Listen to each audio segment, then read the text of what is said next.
জীবনের সবচেয়ে কঠিনতম যুদ্ধ মানুষ তার নিজের সাথেই করে।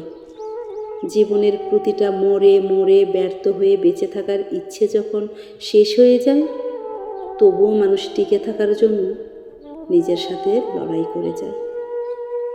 ভালোবাসা, আবেগ, অনুভূতি, মায়া, ভালো থাকাকে বিসর্জন দিয়ে মানুষ তার মনের বিরুদ্ধে গিয়ে নিজেকে কষ্ট দেয়, কত কিছু সহ্য করে, তারপরেও বাঁচতে চায়। সম্পর্কের টানাপোড়েন, হতাশা, ক্লান্তি, অবসাদ, কত শত রোগ নিয়েও মানুষ দিব্যি বেঁচে থাকার জন্য লড়াই করে। আজীবন শুধু দুঃখ কষ্ট ভোগ করে সামান্য একটু সুখের আশায় কত নির্ঘুম রাত কাটায়।